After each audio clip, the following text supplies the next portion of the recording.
I text that again. Tell them boys to give me 150 M's. I'm coming. You know what I mean? When I start streaming out that, yeah, and that, stop it. Knock it off, cuz. Stop it. Tell them to send that bag, and I'm coming. And I'm, you know. Initially stated, he can't fight YouTube sensation turned professional boxer Jake Paul, who is 12 wins, 1 loss, no draws, 7 wins by way of knockout, until he reached the status of Floyd Mayweather, Manny Pacquiao, and Canelo Alvarez. I think it's great for boxing. I think like boxing right now is like on top, you know what I'm saying, of the sport, bro. You know, one thing is boxing will never die, bro. Like everybody wants to see that kind of. Unbeaten lightweight champion Gervonta Tank Davis wasted no time in giving his first thoughts on a potential fight with Jake Paul, making it clear he is not impressed. Davis confidently stated that Jake can't compete with me, stressing that the YouTuber turned boxer is nothing more than an Instagram boxer. Davis added that Jake is just fat and lacks the skills or experience to truly challenge him, leaving no doubt about how little he values Jake's chances in the ring. To me, like, I don't think that would even be, like, fair. No, I think that he's you know how he got fat? He's a Instagram boxer. Yeah, he's a good-looking guy. Like, Yeah. I wouldn't want to leave my girl I wouldn't around say him and that. shit, but, like, I don't know No, he about would when it comes to definitely fuck my boxing, girl. like... It wouldn't be fun. He's a No, really good looking. I wouldn't want to leave. No, he like, would. It's not you fair. know, I'd probably be a little worried, to be honest. But With Ryan? when it comes to boxing, Ryan it's looks like a Greek Tank, goddess. Tank would fucking toss him down. No, he Yeah. does. He's a good looking dude. You're right. I would be afraid to Yeah. leave my girl around him. And he is dope to watch in like the Instagram videos and shit too. Like he Yeah, has fast hands and shit. He's obviously a good boxer, but Yeah. what about when it comes to like this level? It wouldn't even be fair. He can't compete with me. People in the gym will tell you like I've already. Unbeaten lightweight champion Gervonta Tank Davis has never shied away from speaking his mind about opponents, and Jake Paul has often been at the center of those conversations. In earlier interviews, Davis dismissed the idea of facing Paul, stating he would only consider such a fight if Jake ever reached the status of legends like Mike Tyson, Manny Pacquiao, or Canelo Alvarez. By setting that standard, Davis emphasized that boxing is about legacy, hard-earned respect, and accomplishments built over years of battles, not quick fame or social media popularity. Yet now, with the fight officially confirmed, the narrative has shifted. Many fans are pointing out the contrast between Davis's earlier stance and his current acceptance of the deal. Critics argue that while he once placed legacy above everything, the lure of a massive payday may have influenced his decision. To them, Davis has moved from dismissing Jake as irrelevant to seizing the opportunity when money came calling.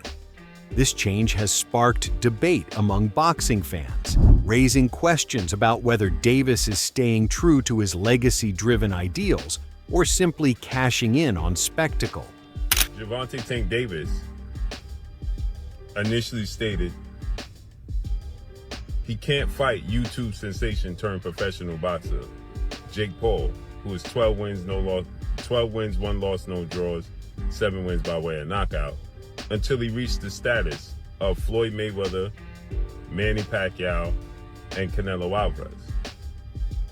And now yesterday, we have gotten an announcement that November 14th in Atlanta, Georgia, Gervonta Tank Davis, instead of fighting the highly anticipated rematch with WBA super featherweight, now lightweight star title contender, whom they fought March 1st to a controversial draw, and that being Lamont Rose Jr., who is 25 wins, 1 loss, 2 draws, 10 wins by way of knockout. Gervonta Tank Davis is instead going to fight Jake Paul. So now he views himself on the level of Floyd Mayweather, Manny Pacquiao, and Canelo Alvarez. He feels like he has achieved what he set out to achieve to reach that level. and or he just seen the money flashing and decided that's the right direction to go in, because he clearly has not reached that level. He said that he had to do things in the sport of boxing still and fight his peers. Undefeated and highly skilled fighter Shakur Stevenson has also weighed in on the matchup, acknowledging that while Jake Paul might bring a size advantage into the ring, he firmly believes it will not make a difference against Gervonta "Tank" Davis. Stevenson explained that boxing is not won by size alone, but by superior skills, speed, and intelligence inside the ring. In his opinion, Davis possesses all these qualities in abundance, giving him a clear edge. Stevenson confidently dismissed the idea that Jake could compete with Tank, arguing that Jake, despite training hard and gathering some wins, is not at the technical level of fighters who have dedicated their entire lives to boxing. For Stevenson, Davis's explosiveness, accuracy, and fight-ending power would always overshadow Jake's physical size. His last fight when he fought Lamont, Jake Paul was at the fight. He told y'all he was going to fight somebody like Jake Paul. So I'm not shocked. It don't surprise me. So, nah. You know, Shakur, Jake, when he fought Mike Tyson, he was 227 pounds. He was 199 and like 199 point something his last fight against Julio Cesar Chavez Jr. He hasn't been only boxing for a couple of years. He's 12-1. Tank Davis obviously been boxing his whole life. He's 30-0-1. He's knocked everybody out except for 3 opponents in his life. But at what point does size matter so much, though, where it can't be overcome, Shakur? And is it in this case here when you've got what is like a 70-pound difference between these two guys? I mean, size will play some part of the fight, but if I'm thinking like I'm Tank, I'm probably just gonna go out there and try to outbox him and use my knowledge and IQ against him. So I can see Tank just outboxing him and making it real easy. Is there any way any realistic or legitimate way in your mind you could see Jake Paul winning a fight against Tank? No. No way. Nope. Not a lot of people have talked about Jake and say he's got good power. Not even, and I get anything could technically happen, but you don't even see a realistic shot where he could land one big punch, and Tank being so much smaller, he just can't handle the power. Nah, not at all. I think Tank is, he's been boxing his whole life. He's been boxing since a kid, so. British heavyweight Dave Allen has expressed his strong disappointment with the idea of a Gervonta "Tank" Davis versus Jake Paul fight, labeling it as another unnecessary exhibition-style event. Allen emphasized that boxing should focus on real competitive matchups rather than spectacle-driven contests. For him, Davis has already established himself in the sport, and instead of lowering his career value by fighting Jake Paul, he should look toward retirement or competitive fights against established boxers. Allen explained that fights like these take away from the traditional spirit of boxing. He criticized the trend of exhibition matches involving social media stars, suggesting that they are more about money and entertainment than the authenticity of the sport. In his opinion, the best way to respect Davis's career is not by throwing him into an unusual matchup with Jake, but by allowing him to step away from the ring on his own terms. He's training this fight, but fighting against real bears. This is true. People are going, no chance, no chance. Do you reckon this guy, could he be the toughest of your opponents so far, do you reckon? I don't think he's the best that I've faced. I've faced a few Olympic medalists, a few world title challengers, but I think he's probably the most dangerous. Maybe not the best boxer, he might not be the most technical, but he hits really hard, he's really big and strong, so yeah, I think it's the most dangerous task I've faced, but he may be not the best fighter I've been in with. Whereabouts is the fight, Dave? Where are you fighting him? He's still at Sheffield Arena, right. Headlining in Sheffield, which is like my local arena. So yeah, it's a big night for me. He won his last fight, didn't he, Dave, against Ricardo Brown, and 20 wins, 19 KOs he's got. So like you says, he is dangerous. How's the training gone for you ahead of this fight? Yeah, it's been good. He's put a bit of fear in me, to be honest. I have had a bit of genuine fear.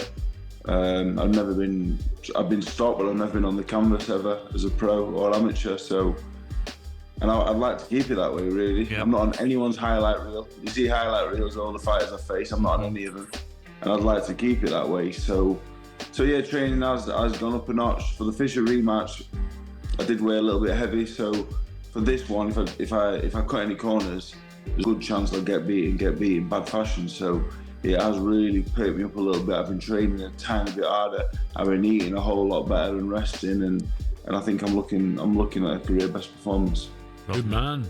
Let's move on top of this big news of the day. Cruiserweight Jake Paul and WBA lightweight world champion Gervonta Davis will step in the ring together in an exhibition in Atlanta November 14. For context, the top weight for cruiserweight sits at 90.7 kilos, while the heaviest a lightweight can be is 61.2. Dave, this is surely I know it's an exhibition, but this is a mismatch, surely. It's ridiculous. I'm not a fan of exhibitions as it is. I think if we're doing exhibitions, if there have to be a thing.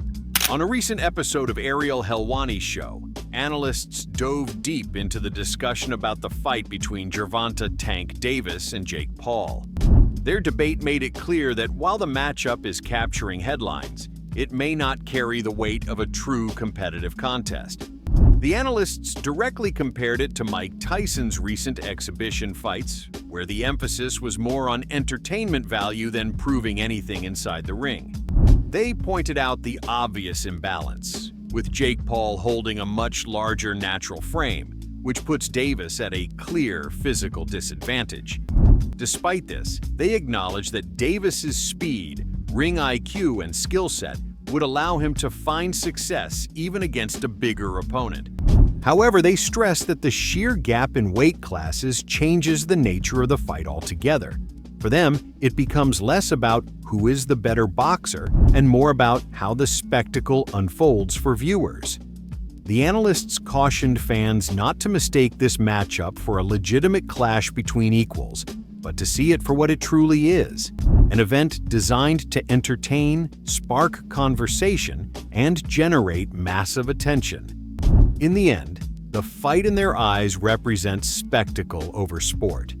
And by the way, I feel like this was similar to the as I alluded to earlier, the Mike Tyson Jake Paul fight had similar kind of question marks around it. Like, is this going to be an exhibition or is this going to be an official fight? And you kind of go through the motions and go through the process of this. So I imagine that Jake Paul, Nikisa Badarian, and MVP are going through the process of trying to get this to be an official fight, and if not, they can still do this as an exhibition, no problem. What weight class they meet at is going to be very fascinating, right? Like, is Jake Paul going to try to get down lower in weight to make it more fair? Can they meet at a weight class, or would they just agree on what they're willing to fight at? Even if they meet at a weight class, let's just do the math, right? Even if they met at, I don't know, 190? No, I don't think Jake Paul can can't get that. get up to 190. I don't think Jake Paul can get down to that. So thus why I think it'll be an exhibition. No, Gervonta can get up to, okay, there's in MMA, for certain weight classes, you must be a minimum weight, right? You can't be within X percentage difference of your opponent. Yeah. There are some jurisdictions where I don't believe that is accurate, where that is true. I'm curious if Atlanta is one of them. We should try to look into that if we can. Maybe Jordan can look into that. If there's a weight minimum that you have to meet. Otherwise, if they agreed to a catch weight of, let's say, 100, what's the lowest Jake Paul's ever fought at? I don't know. 185 for the Nate Diaz fight? I have to think that's the smallest, right? Here, we're going to do... Yeah, let's say he can get down to 180. Former super middleweight champion Carl Froch didn't mince his words when asked about the fight, as he outright called the matchup an absolute joke. Known for being brutally honest, Froch made his stance clear, arguing that such fights diminish boxing's integrity. He explained that Gervonta Tank Davis should focus on legitimate challenges within his weight class, and that Jake Paul's involvement in boxing should remain separate from elite-level fighters. Froch's blunt dismissal reflects the frustration many purists feel when spectacle fights overshadow genuine contests between world-class athletes. Just here at Los Naranjos in Viva, España, and I found out that Gervonta Davis is now fighting Jake Paul. So Jake Paul was supposed to be fighting AJ, Eddie Hearn announced 99% done, which we've just spoke about. What next for AJ? Potentially Jake Paul. But it now looks like that Jake Paul is fighting one of Anthony Joshua's legs. He's fighting Gervonta Davis, somebody who's a quarter of his size. I don't even know what's going on. Has Eddie Hearn been played? Let me know what you think. But the AJ fight with Jake Paul's finished. Gervonta Davis, fake Paul, November. I don't know what's going on in the world of boxing. This is an absolute joke. What next for AJ? We'll get into this, and there's so many questions I want to get into in the next episode. But I hope you enjoyed this one. And yeah, I just thought I'd give you a quick update because the news has just come in. And I'm just trying to relax and play a bit of golf, and I can't. I've got to get it off my chest. I'm going to add it to this video. Hope you enjoy it. Don't forget, if you haven't already, hit like, share, and subscribe to the best channel in the business, Frotch on Fighting, and we'll see you very soon. Promoter Eddie Hearn has added more intrigue to the situation by suggesting that a fight between Gervonta, Tank Davis, and Shakur Stevenson could follow the Jake Paul bout.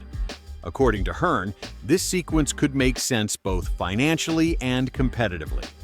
The fight with Jake would generate mainstream attention and revenue, while a Davis versus Stevenson matchup would provide the purists with a true boxing spectacle. Hearn stressed that Stevenson has the talent and discipline to challenge Davis, and a fight between the two would carry enormous significance for the lightweight division. I will have to come up with something for Shakur Stevenson. If I don't, that may be the end. It's got to work for me as well as Shakur. Maybe I haven't got anything for him, maybe he hasn't got anything for me, but right now I know what we agreed with His Excellency, and that's what we'll do for now, and then see where we go. You said you wanted to make that Tank fight, so hopefully we can see that in the future, Eddie. Jake Paul, isn't he? So he's got, I don't know whether he'll fight. What's the rematch? Lamont Roach. I don't know if he'll still fight Lamont Roach. I know he's fighting Jake Paul in November, and then maybe Shakur after that. Thank you, Eddie. Thanks. And there you have it, a fight that has ignited one of the most polarizing debates in boxing today. On one side, you have the purists like Carl Froch, who see this as a joke that diminishes the integrity of the sport. On the other, you have promoters like Eddie Hearn, who view it as a necessary business move to set up a massive legacy fight down the line. The question isn't just who will win, but what this fight means for the future of boxing. Will it be a legitimate test of skill and a stepping stone to greatness, or will it prove once and for all that spectacle has officially overshadowed the sport? We've heard what the experts have to say, but now we want to hear from you. Do you think this fight is a disgrace to boxing or a brilliant move for Gervonta Davis? Let us know your thoughts in the comments below. If you enjoyed this breakdown, be sure to like this video, subscribe to our channel for more exclusive content, and ring that bell to be notified every time we drop a new video.